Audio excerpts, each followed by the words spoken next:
Today I'm going to show you how to make these dishcloths. You can also use this pattern to make coasters. These dishcloths in particular are very easy to make. I'm going to show you every step from casting on to casting off. If you don't need this introduction, the timestamp for the start of the pattern is here. You can go and read the pattern for free over on my website up in that left-hand corner up there. That link will take you right to the pattern. If you are a supporter of mine on Buy Me a Coffee, I do have the printable version over there. You can buy it, but to be quite honest with you, I don't see why you would. It's literally 4 rows. This isn't complicated, but I offer it over there as a PDF just as an extra thank you to anybody who supports me over on Buy Me a Coffee. It's a great way for you to show support for my work, and as an extra thank you for showing that support, you can download and print nearly 70 patterns over there.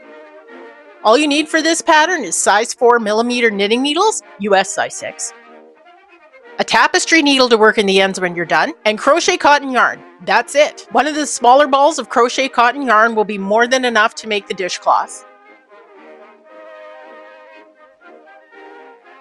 To make the coaster, like I am in this video, cast on 15 stitches.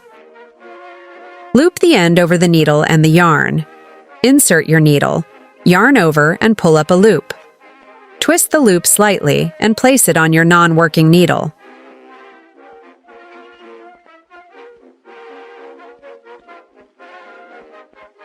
Yarn over and pull up a loop.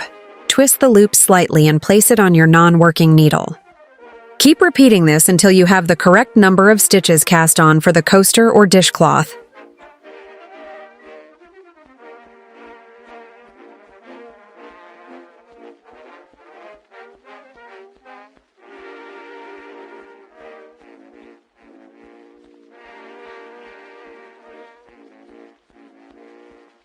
Always double-check there is the correct number of stitches cast on.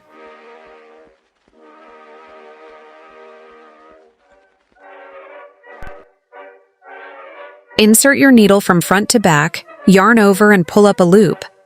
Drop the stitch from your non-working needle. Insert front to back, pull up a loop and drop the stitch.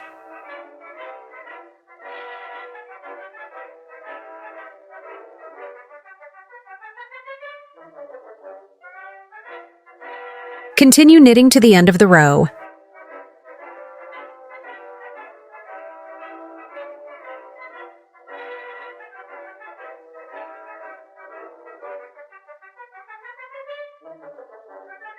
First row complete.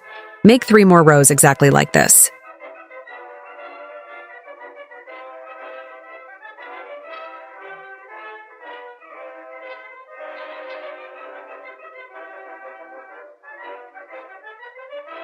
Row 2 is done. Do 2 more rows.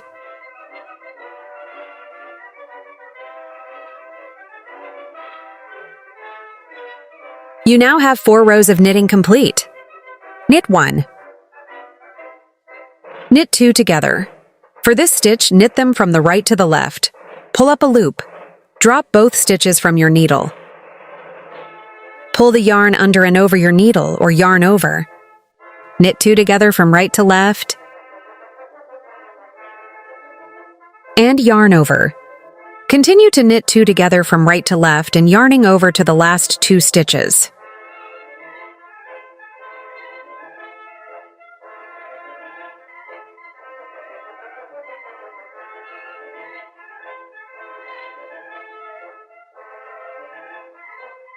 Knit 2. Double-check the number of stitches. You will always have the same number of stitches that you cast on for every row.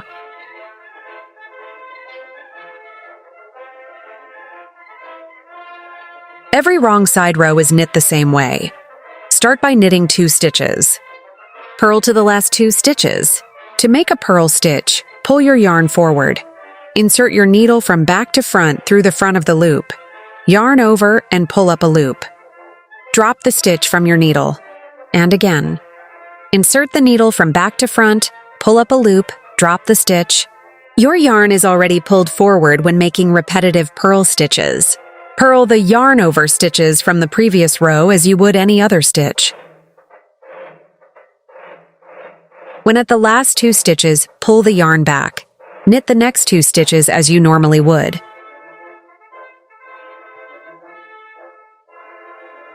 what it looks like from the wrong side, what it looks like on the right side. You can clearly see the holes made by the yarn overs made on the 5th row.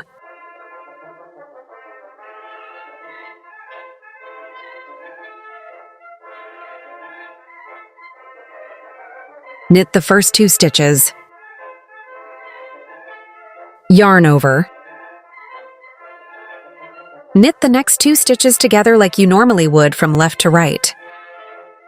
Yarn over. Knit 2 together from left to right. Yarn over. Repeat this down the length of the row until there is 1 stitch left.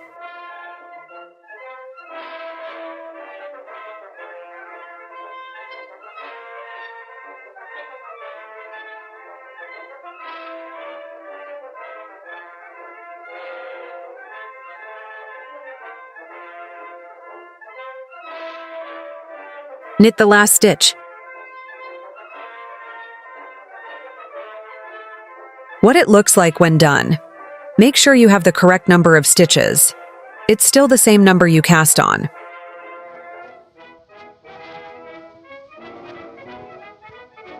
This is the same as we did before. Knit 2 stitches. Pull your yarn forward. Purl until 2 stitches remain.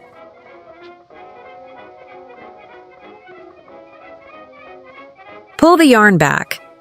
When switching from purl to knit, I often combine the pulling yarn back and dropping the stitch into one movement like I did here. Knit the last 2 stitches. Row complete! Now you can clearly see the little eyelets created by the yarn overs on the right side rows.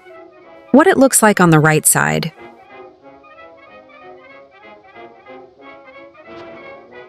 Repeat rows 5 to 8 as many times as you like. If you want to have a coaster, repeat the rows 5 more times. For a dishcloth, 12 more times.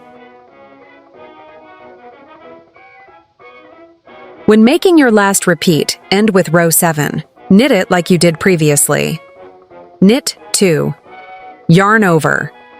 Knit 2 together from left to right, repeating this stitch pattern until 1 stitch remains.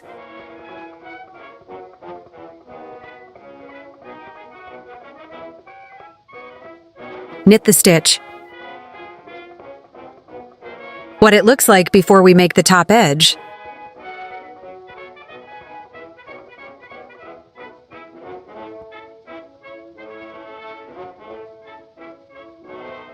With the wrong side facing you, knit across.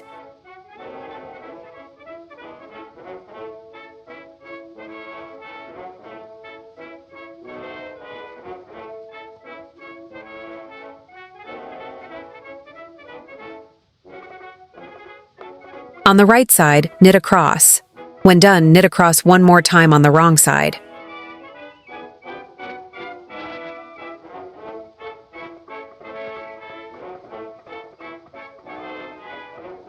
Now that we're done knitting the 3 rows, it's time to cast off. Cast off on the right side of your work. Knit the first 2 stitches.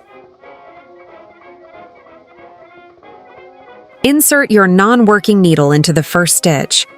Pass it over the second stitch and the tip of the working needle. Knit the next stitch. Insert your non-working needle into the stitch on the right. Pass it over the stitch on the left and the tip of the working needle. You have now cast off 2 stitches. Keep repeating knitting a stitch and passing the stitch over until there are no more stitches to knit.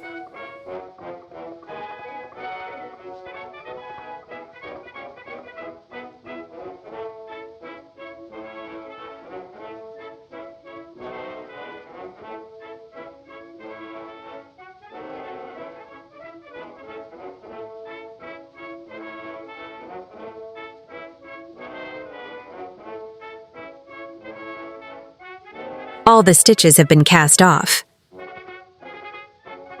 Now it's time to break the yarn and pull the end through the last loop.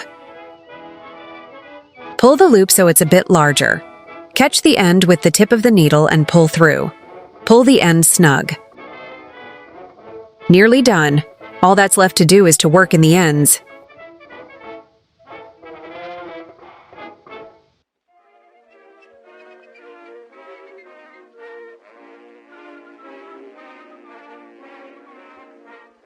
Thread your tapestry needle. Flip your work to the wrong side. Pass the needle under a few stitches. 3 or 4 is enough. It doesn't need to be a perfect straight line.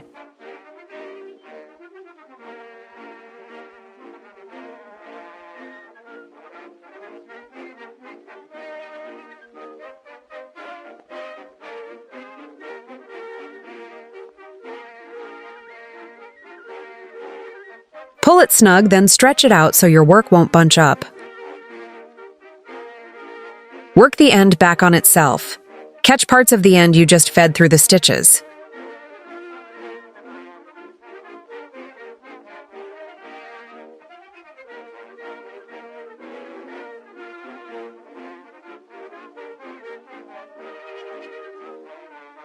Once again, pull it snug, then stretch it out to avoid bunching. Snip off the end.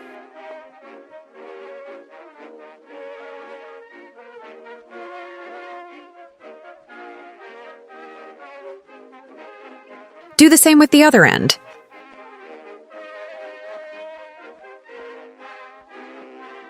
Once it's done, you can press it with an iron on the wrong side. I like to use very little pressure but a lot of steam. Thanks so much for watching. I really do appreciate it, and I hope you really enjoy this pattern.